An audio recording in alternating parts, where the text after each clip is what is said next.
தமிழ்ச்சட்ட நேயர்கள் அனைவருக்கும் வணக்கம். இதுக்கு எங்கள் சேனலை சப்ஸ்கிரைப் பண்ணலைன்னா மறக்காமல் சப்ஸ்கிரைப் பண்ணிக்கோங்க. அப்போ தான் நாங்கள் தினம் போடுற பதிவு உங்களை வந்து அடையும்.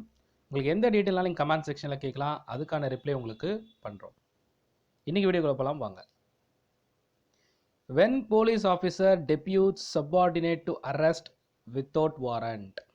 ஸோ ஒரு போலீஸ் ஆஃபீஸர் எப்போ வந்து அவருடைய சப்பார்டினேட் இல்லை வேற ஒரு நபரை, அதாவது போலீஸ் ஸ்டேஷனில் இருக்க நபர்கிட்ட அவரோட டெபியூட் பண்ணலாம். அதாவது ஒரு ஐஓ ஆஃபீஸர் இருக்கார், இல்லை ஒரு எஸ்ஹெச்ஓ இருக்கார், ஒரு வாரண்ட் வருது, இல்லை வித்தவுட் வாரண்ட் இருக்கிற ஒரு குற்றம், தட் இஸ் வந்து இன்ஃபர்மேஷன் இருக்குது. இப்போது அவர் வந்து இன்னொருத்தர் நியமித்து டெபியூட் பண்ணி அரெஸ்ட் பண்ணலாமான்னு கேட்டால் கண்டிப்பாக வந்து அரெஸ்ட் பண்ணலாம். அதுக்கான ப்ரொசீஜர்ஸ் என்ன, ஸோ என்னெல்லாம் வழிமுறைகள் இருக்குன்றது தான் இந்த பர்டிகுலர் வீடியோவில் பார்க்க போகிறோம்.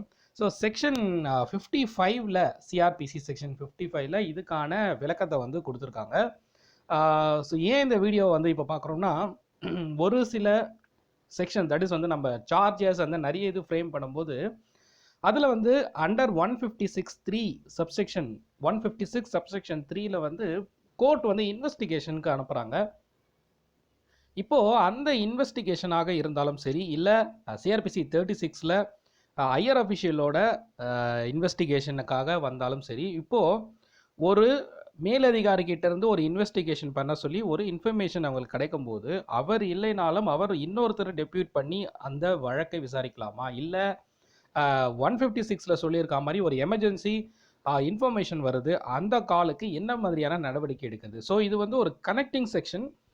எப்போ வந்து ஒரு போலீஸ் அதிகாரி ஒரு கேஸ் அசைன் ஆகும்போது அவர் இல்லாத போது இன்னொருத்தர்கிட்ட அந்த கேஸை வந்து ஒப்படைக்கும் போது அதுக்கான ப்ரொசீஜர் தான் இந்த பர்டிகுலர் செக்ஷன். ஸோ இப்போது any officer in charge of police station, any IO இருந்தாலும் சரி, இல்லை இன்சார்ஜ் ஆஃப் போலீஸ் ஸ்டேஷன் இருந்தாலும் சரி, அவர் வந்து ஒருத்தருக்கு அசைன் ஆகிருக்கிறத இன்னொருத்தர் பார்த்து அதை வந்து அரெஸ்ட் பண்ண முடியும். பட் ஒரு இன்ஃபர்மேஷன் என்னன்னா, இதில் வந்து லாஃபுல் அரெஸ்டாக இருக்கணும். அதே சமயத்தில் அவர் வந்து ஒரு இன்கேஸ் வேற ஒரு ஸ்டேஷனோ இல்லை எஸ்ஹெச்ஓவோ இல்லை ஒரு ஐஓ ஆஃபீஸர் இருக்காரு, இன்னொருத்தர் அரெஸ்ட் பண்ணும்போது ஒருவேளை அவர் ரிட்டர்ன் டாக்குமெண்ட் சப்மிட் பண்ணக்கூடிய குற்றமாக இருக்கும். ஏன்னா பிகாஸ் வித்தவுட் வாரண்ட்டில் அரெஸ்ட் பண்ணும்போது அவர் வந்து ஒரு ரிட்டர்ன் கொடுக்குறார், இந்த மாதிரி எந்தெந்த பிளேஸு என்ன, யாரை வந்து அரெஸ்ட் பண்ணணும், எதற்காக இந்த குற்றம், யார்கிட்டேருந்து அவர் கம்ப்ளைண்ட் வந்துச்சு, அப்போது அதை வந்து அவர் இஷ்யூ பண்ணும்போது யாருக்கு அதை இஷ்யூ பண்ணுறாரோ அதை பேஸ் பண்ணி லாஃபுல் அரெஸ்ட் வந்து அவர் வந்து பண்ணலாம். So otherwise than in is presence, அவரோட ப்ரெசன்ஸ் வந்து இல்லாத போது அவர் வந்து இன்னொருத்தர் யாரை டிபீட் பண்ணுறாரோ அவர் வந்து அவங்கள அரெஸ்ட் பண்ணலாம். So order in writing specification, so இதுதான் நான் சொல்லியிருக்கேன். ஆர்டர் இன் ரைட்டிங் சப்செக்ஷன் 4ல் வந்து இது கிளியராக சொல்லியிருக்காங்க. அந்த ஆர்டர் ரைட்டிங்கில் வாங்கிக்கணும். ஸோ சப்ஸ்டன்ஸ் ஆஃப் ஆர்டருக்கான சாராம்சம், ஸோ அதுதான் ரொம்ப ரொம்ப முக்கியம்.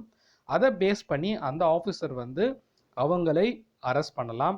If required shall show him, that is வந்து அந்த அரெஸ்ட் பண்ண பர்சன் ஒருவேளை வந்து நீங்கள் யார், எனக்கு வந்து என்ன, எதற்காக அரெஸ்ட் பண்ணுறீங்கன்னு கேட்டாலும் இந்த பர்டிகுலர் டாக்குமெண்ட் எதை வந்து அவர் ஆர்டர் இன் ரைட்டிங்கில் போலீஸ் அதிகாரி டெபியூட் பண்ண பர்சன் கொடுத்தாரோ, ஸோ அவர் அந்த ஆர்டர் பேரில் கூட அவர் அரெஸ்ட் பண்ணுன்றதை ஷோ பண்ணலாம்.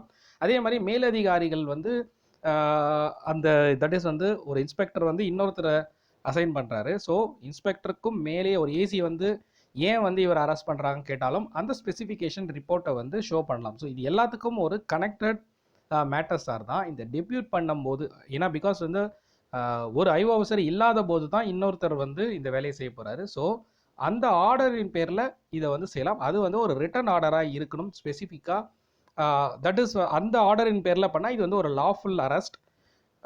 அண்ட் தென் வந்து இந்த ஆர்டரை வந்து லைக் அரெஸ்ட் பண்ண பர்சனோ இல்லை அவர் மேலதிகாரியோ கேட்கும்போது இதுக்கான எவிடன்ஸ் வந்து காமிக்க முடியும் அப்படின்றதையும் இந்த சப்செக்ஷன் 6ல் வந்து சொல்லியிருக்காங்க. So if any police assign other officer to arrest the person, so இந்த ப்ரொசீஜரை வந்து ஃபாலோ பண்ணலாம். ஸோ நான் கொடுத்துருக்குது ஒரு ஜென்ரல் இன்ஃபர்மேஷன். நீங்கள் இந்த மாதிரி ஒரு சம்பவம் நடக்கும்போது ஒருத்தர் இல்லாத போது அந்த ஐஓ ஆஃபீஸர் இன்னொரு ஆஃபீஸருக்கு அசைன் பண்ண முடியாதுன்னு சொன்னாங்கன்னா, ஸோ சிஆர்பி செக்ஷன் 55ல் இதுக்கான விளக்கம் கொடுத்துருக்காங்க, அதை யூஸ் பண்ணி அந்த வேலையை செய்ய முடியும். ஸோ அதுதான் இந்த டீட்டெயில்ஸ் செக்ஷன் சிஆர்பிசி 55ல் வந்து சொல்லியிருக்காங்க. ஸோ இன்றைக்கி பார்த்த வீடியோ உங்களுக்கு யூஸ்ஃபுல்லாக இருக்கும்னு நினைக்கிறேன். வேறு எந்த டீட்டெயில் வேணாலும் நீங்கள் கமெண்ட் செக்ஷன் கேட்கலாம். அதுக்கான ரிப்ளை உங்களுக்கு பண்ணுறேன். அடுத்த வீடியோவில் சந்திக்கிறேன். நன்றி, வணக்கம்.